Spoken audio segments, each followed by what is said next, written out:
Guys, हाल फिलहाल में आप लोगों ने एक न्यूज़ सुनी होगी कि यूनाइटेड नेशंस में एक रिजोल्यूशन लाया गया है इस बात के लिए कि पैलेस्टाइन को नया मेंबर बनाया जाए या नहीं बनाया जाए।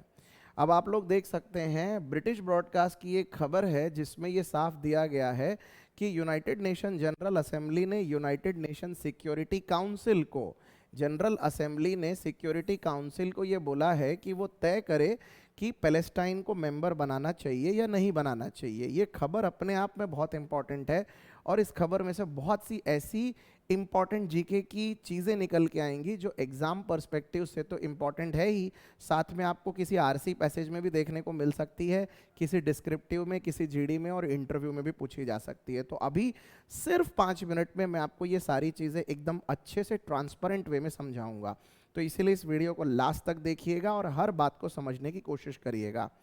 देखिए, हम सबको पता है कि यूनाइटेड नेशंस जो हैं, यूएनओ, इस यूएनओ के टोटल 6 ऑर्गन्स हैं। सबसे पहले इस बेसिक बात को समझना बहुत ज़रूरी है।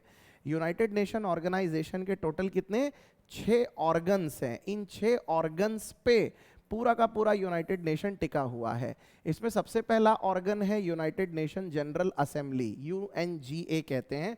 जो भी देश यूनाइटेड नेशंस ऑर्गेनाइजेशन का मेंबर बनता है वो यूएनजीए की जो कॉमन मीटिंग होती है साल में एक बार, उसमें आता ही है। इनफैक्ट उसमें आना कंपलसरी होता है।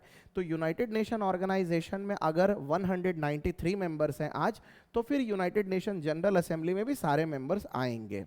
अब उसके अलावा होता है United nation security council. United nation security council जिसे हम संयुक्त राष्ट्र सुरक्षा परिषद कहते हैं, इसमें 5 ऐसे मेंबर हैं जिनको परमानेंट दर्जा दिया गया है और 10 ऐसे मेंबर हैं जिनको नॉन परमानेंट दर्जा दिया गया है।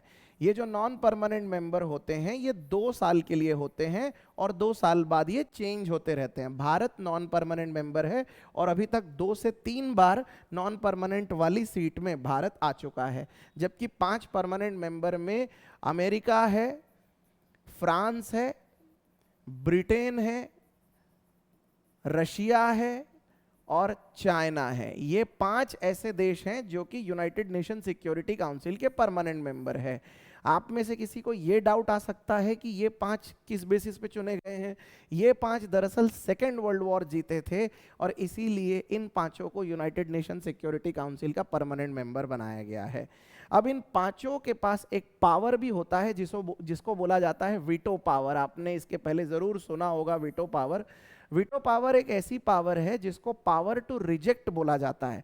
इसका मतलब ये कि अगर किसी एक मेंबर ने भी किसी पास किए गए रिजोल्यूशन पे हामी नहीं भरी और उसने रिजेक्ट कर दिया, तो इसका मतलब वो रिजोल्यूशन पास नहीं होगा, फिर चाहे बाकी के सारे ही मेंबर मान जाएं, क्योंकि इन 5 के पास किसी भी चीज को वीटो करने का यानी रिजेक्ट करने का एक पावर दिया गया है, राइट। इसके अलावा यूनाइटेड नेशंस में और भी ऑर्गन्स हैं, जैसे एक है ट्रस्टीशिप काउंसिल, इसके अलावा इंटरनेशनल कोर्ट ऑफ जस्टिस, इसके अलावा इकोसॉक का फुल फॉर्म होता है इकोनॉमिक एंड सोशल काउंसिल, और उसके बाद एक है सेक्रेटेरिएट। और इस तरीके से 6 अलग अलग ऑर्गन्स पे पूरा का पूरा यूनाइटेड नेशंस बेस्ड है। अब देखिए, इस यूनाइटेड नेशन में आज अगर 193 मेंबर कंट्रीज हैं, यदि किसी नए देश को इसमें ऐड करना है तो वो देश यूनाइटेड नेशन जनरल असेंबली का मेंबर बन जाएगा। लेकिन वहां तक पहुंचने के लिए सबसे पहले यूनाइटेड नेशन सिक्योरिटी काउंसिल की परमिशन लगती है। इसीलिए किसी भी देश को अगर यूएनओ में ऐड होना है तो यूएनएससी की परमिशन के बिना वो नहीं हो सकता। इसीलिए सबसे पहले यूएनएससी की परमिशन लगती है। एक बार इन्होंने अलाउ कर दिया तो फिर यूनाइटेड नेशन जनरल असेंबली में एक वोटिंग रखी जाती है और उस वोटिंग में यदि मान लो 2/3 मेजॉरिटी आपको मिल गई तो आप यूनाइटेड नेशन के मेंबर बन जाते हैं। ये पूरा प्रोसीजर है, राइट। तो अब पैलेस्टाइन की जहां तक बात है, पैलेस्टाइन काफी दिन से ये ट्राई कर रहा है कि वो यूनाइटेड नेशंस में रिकॉग्नाइज किया जाए। अभी तक पैलेस्टाइन जो है वो सिर्फ एक ऑब्जर्वर के रूप से यूनाइटेड नेशन में एक रोल प्ले करता है, लेकिन उसे एक परमानेंट मेंबर बनना है तो उसके लिए उसे इस प्रक्रिया से गुजरना पड़ेगा। अब इस प्रक्रिया से गुजरने के लिए what is the procedure, as I already said, तो इस प्रोसीजर के लिए सबसे पहला काम क्या है? सबसे पहले आप देख सकते हैं यहाँ पर यूनाइटेड नेशंस के महामहिम यानी सेक्रेटरी जनरल एंटोनियो गुतेरेस, सबसे पहले एप्लीकेशन आपको एंटोनियो गुतेरेस यानी यूनाइटेड नेशन के सेक्रेटरी जनरल के पास आपको एप्लीकेशन देनी होती है, जो कि इस समय एंटोनियो साहब हैं। एक बार एप्लीकेशन इनके पास आ गई तो आप देख सकते हैं बहुत इजीली समझा जा सकता है। ये 3 प्रोसीजर्स होते हैं। पहली चीज, यूनाइटेड नेशन सिक्योरिटी काउंसिल में मैंने आपको बोला टोटल 15, 5 परमानेंट और 10 नॉन परमानेंट मेंबर है। उसमें से 9 लोगों को कम से कम ओके कहना होगा, 9 लोगों को कम से कम वोट देना होगा फेवर में, तब जाके ये हो सकता है। लेकिन इस 9 में भी शर्त ये है कि जो 5 परमानेंट मेंबर हैं उन 5 का हाँ बोलना जरूरी है। आप समझ रहे हैं? यानी टोटल अगर मान लो 15 मेंबर्स हैं जिसमें से 10 परमानेंट, 10 नॉन परमानेंट और 5 परमानेंट है, इन 5 लोगों का हाँ बोलना बहुत जरूरी है। और इधर 5 में से 4 लोगों ने भी अगर हाँ बोल दिया तो भी चल जाएगा। यानी आउट ऑफ 15 9 लोगों का हाँ बोलना जरूरी है यूनाइटेड नेशन सिक्योरिटी काउंसिल में किसी भी रिजोल्यूशन को पास करने के लिए। जब ऐसा हो जाएगा तो उसके बाद ये application United nation general assembly में आएगी और यूनाइटेड नेशन जनरल असेंबली में 2/3 मेजॉरिटी का वोट रिक्वायर्ड है किसी नए देश को शामिल करने के लिए। ये दोनों प्रक्रिया से जब गुजर चुका होगा वो एप्लीकेशन, तब जाके उसको मेंबरशिप दे दी जाती है और उसके बाद वो मेंबर बन सकता है और उसके बाद वो यूनाइटेड नेशन जनरल असेंबली के मीटिंग्स में आ सकता है। तो ये सारे प्रोसीजर से अभी पैलेस्टाइन को गुजरना होगा यदि उसको एक परमानेंट मेंबर बनना है तो। अभी फिलहाल वो ऑब्जर्वर है। तो क्या भारत ने अभी फिलहाल ये आउट ऑफ 15 में वोट दिया है क्योंकि भारत इस समय इसका मेंबर है? The answer is yes, Bharat ने इसमें फेवर में वोट दिया है। India voted in favour of the resolution, तो भारत ने इस रिजोल्यूशन के फेवर में वोट दिया है। अब हम जानते हैं कि भारत बेसिकली इस समय दोनों एडवर्स इंटरेस्ट वाले देशों के साथ रिश्ते बना रहा है। पैलेस्टाइन के सबसे बड़े झगड़े इस समय इजराइल के साथ है और इजराइल भारत का बहुत अच्छा दोस्त है। यानी भारत को एक तरफ इजराइल के साथ भी अपने रिलेशन संभालने और पैलेस्टाइन के साथ भी संभालने। इसीलिए ये न्यूज़ अपने आप में बहुत इंपॉर्टेंट है कि भारत इसको किस तरीके से हैंडल कर रहा है। अब नीचे आप नक्शे में देख सकते हैं, ये पूरा पोर्शन जो आपको येलो कलर में दिखाई दे रहा है ये कंप्लीटली इजराइल है। और 1967 में जो 6 डे वॉर हुआ था, 6 डे वॉर, इस 6 डे वॉर के बाद इजराइल ने ये वाला पोर्शन जो ग्रीन कलर में आपको पैलेस्टाइन दिख रहा है, ये पोर्शन और ये जो छोटा सा पोर्शन है, यहाँ पर मैं स्ट्रिप्स लगा देता हूँ, इसको गाजा पट्टी बोला जाता है।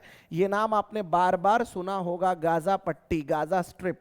ये पोर्शन इजराइल ने 1967 के 6 डे वॉर के बाद जीत लिया था। लेकिन अभी इस पोर्शन के ऊपर एक तरीके से दोनों देश आपस में क्लेम करते हैं। यहाँ के कई सारे इलाके ऐसे हैं जहाँ पर पैलेस्टीनियन लोग रहते हैं और पैलेस्टीनियंस का कहना है कि गाजा का जो पोर्शन है वो उनका है, लेकिन इसी गाजा पोर्शन पे इजराइल अपना पूरा हक जताता है और इजराइल का मानना है कि ये पोर्शन उनका है। तो आए दिन दोनों देशों में इसी चीज को लेकर काफी घमासान होता रहता है। हाल फिलहाल में हमने जितने भी इजराइल और पैलेस्टीन के बीच में जो प्रॉब्लम्स देखे हैं, जिसमें पैलेस्टीन के तरफ से हमास डायरेक्टली इन्वॉल्व होता है, वो सब कुछ इसी पोर्शन के ऊपर है। काफी डेंस पॉपुलेशन वाला पोर्शन आपको यहाँ पर मिल जाएगा। अभी यहाँ पर आप देख सकते हैं आजू बाजू की कंट्रीज कौन सी है। यहाँ पर सीरिया है, ऊपर लेबनन है, इस साइड इजराइल है और बाजू में जॉर्डन है। अच्छा, एक और मजे की बात है, यहाँ पर जेरूसलम है, जेरूसलम, उसे हिंदी में हम यरूशलम कहते हैं। ये वही जगह है जहाँ पर जीसस क्राइस्ट का जन्म हुआ था और इस जगह पर दोनों ही देश जॉइंट क्लेम करते हैं। पैलेस्टीनियंस मानते हैं कि वो उनकी कैपिटल है, जबकि इजराइलीज कहते हैं कि वो उनकी कैपिटल है।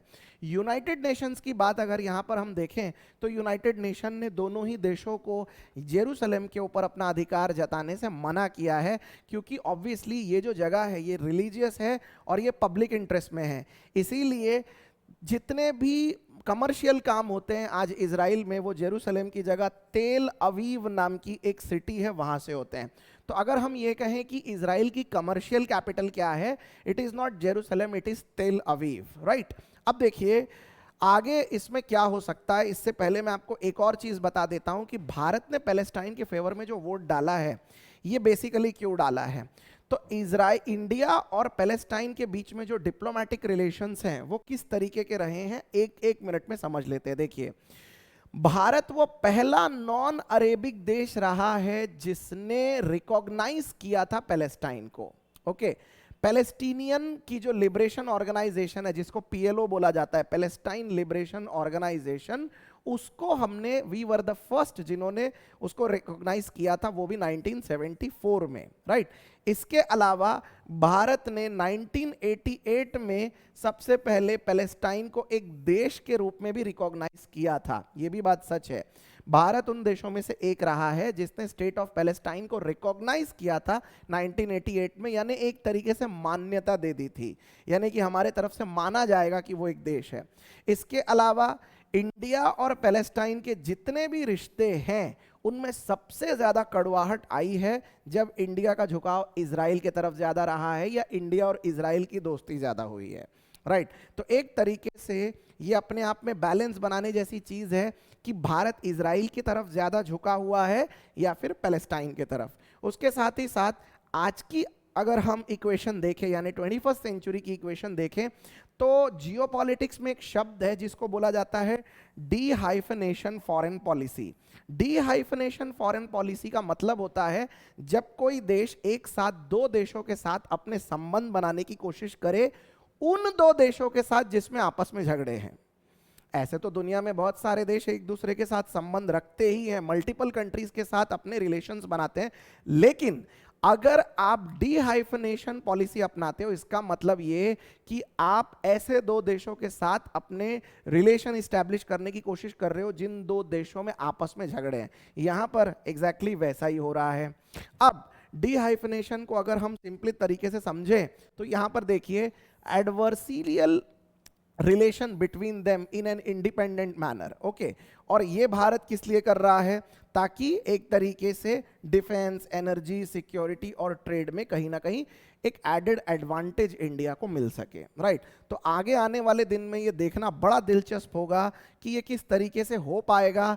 क्या पैलेस्टाइन वाकई में यूनाइटेड नेशन का एक मेंबर बन पाएगा, क्या सारे ही देश उसके समर्थन में रहेंगे, और आगे आने वाले दिन में भारत और इजराइल के रिश्तों में कहीं पैलेस्टाइन के वजह से कोई डिफरेंसेस तो नहीं आएंगे, कोई क्लैशेस तो नहीं आएंगे।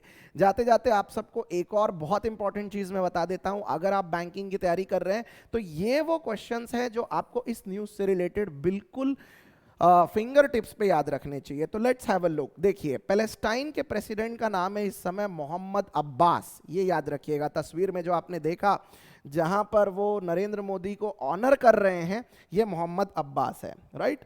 इसके अलावा पीएम, पैलेस्टाइन के पीएम है मोहम्मद मुस्तफ़ा। इसके अलावा पैलेस्टाइन की करेंसी, ये बड़ा इंटरेस्टिंग है। देखिए पैलेस्टाइन की इस समय आप 3 अलग अलग करेंसीज देख सकते हैं, क्योंकि उनका खुद का जो एक ज्योग्राफिकल एरिया है वहां पर जॉइंट क्लेम्स हैं। अगर आप पैलेस्टाइन का एरिया देखेंगे, अगर नक्शे में देखेंगे, तो कई सारे छोटे छोटे टुकड़े हैं जहां पर पैलेस्टीनियंस रहते हैं। तो जाहिर सी बात है कि ये इस एरिया में भी अलग अलग एरियाज हैं, छोटे छोटे पैचेस हैं जहां पर वो रहते हैं, और इस एरिया में भी वो अपना जॉइंट क्लेम मानते हैं। इसी वजह से हुआ ये है कि अलग अलग करेंसीज उनको फॉलो करनी पड़ती है अलग अलग ज्योग्राफिकल एरियाज में।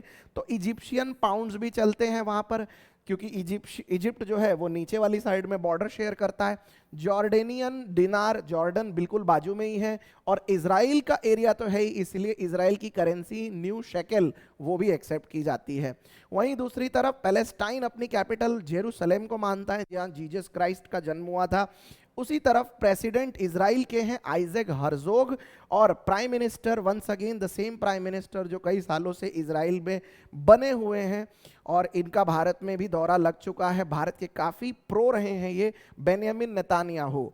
इसके अलावा इजराइल की करेंसी है न्यू शेकेल, और इजराइल भी अपनी कैपिटल जेरूशलेम को ही मानता है। तो यहाँ पर बड़ा दिलचस्प है ये देखना कि दोनों अपनी अपनी कैपिटल सेम कंट्री, सेम जगह को मानते हैं। जहां तक यूएनओ की बात है, यूएनओ ने इस चीज को रिकॉग्नाइज नहीं किया है। यूएनओ कहता है कि एक डिस्प्यूटेड बात है, इसीलिए फिलहाल इसके ऊपर कोई निर्णय नहीं लिया जा सकता और कमर्शियल कैपिटल्स के थ्रू ही काम चलाया जा सकता है। तो ये कुछ बहुत इंपॉर्टेंट इंफॉर्मेशन है जो कि आने वाले दिन में अलग अलग एग्जाम्स के पर्सपेक्टिव से आपको पता होना चाहिए। इसी तरह के इंफॉर्मेशन वीडियोस के लिए प्लीज़ फॉलो करते रहिए मुझे। आने वाले दिन में और भी ऐसे बहुत सारे वीडियोस आपके लिए मैं लाता रहूँगा। बैंकिंग अवेयरनेस के साथ साथ जनरल अवेयरनेस और पॉलिटिकल अवेयरनेस के वीडियोस आपको लगातार मिलते रहेंगे। Thank you so much for being at this video till the end. Thank you so much. Take care.